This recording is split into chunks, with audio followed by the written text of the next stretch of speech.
Hi friends, Ayyanar துணையில் நாளைக்கு என்ன நடக்க போகுதுன்னு பார்க்கலாம். வாங்க வீடியோக்குள்ளே போகலாம்.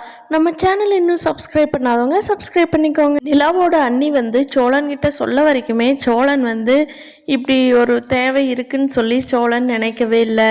அவங்க சொன்ன உடனே அடுத்த நாளே சேரன்கிட்ட பேச ஆரம்பிச்சிடுறாரு சோழன். அண்ணன், நீ ஒரு மேஸ்திரி தானே, நிலாவுக்கு தனியாக ஒரு டாய்லெட்டு கட்டி கொடுத்துருனேன்.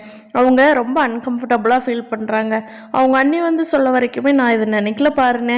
அதனால் நீ ஒரு வாரம் உன்னோட வேலையெல்லாம் கொஞ்சம் ஒதுக்கி வச்சுட்டு நம்ம வீட்டில் வேலை செஞ்சுட்டு போனேன், அதுக்கு எவ்வளோ செலவானாலும் நான் தந்துடுறேன் அப்படிங்கிறாரு. இல்லை எல்லாருமே ஆமான்னு ஒத்துட்ருக்கிறப்போ பாண்டியன் மட்டும் எவ்வளோ செலவானாலும் தந்துடுறேன்னு சொன்னது ஷாக்காகி திரும்பி பார்க்குறாரு.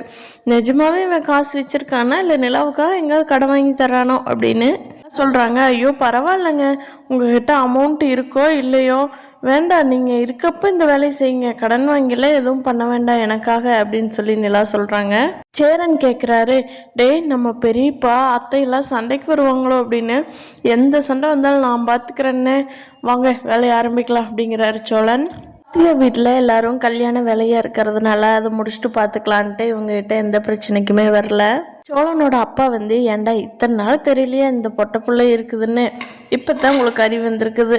ஆனால் என்னடா பண்ணுறது, அறிவு அந்த பிள்ளை தானே இருக்க மாட்டேன் போயிடுவேன் அப்படின்னு சொல்லிருச்சே, இனிமேல் அதை கட்டி தான் என்ன பிரயோஜனம் அப்படிங்கிறாங்க. எல்லாரும் ஷாக் ஆகி திரும்பி பார்க்குறாங்க. அவர் சொல்கிறதுலேயே ஒரு உண்மை இருக்குல்ல அப்படின்னு. அப்போ நிலாவும் எதுவும் பேசாமையே அந்த இடத்துல நின்றுட்டுருக்காங்க. பார்க்கலாம் ஃப்ரெண்ட்ஸ் என்ன நடக்க போகுதுன்னு. இந்த வீடியோ பிடிச்சிருந்தா லைக் பண்ணிக்கோங்க. நீங்கள் என்ன நினைக்கிறீங்கன்னு கீழே கமெண்ட் பண்ணுங்கள். தேங்க்யூ.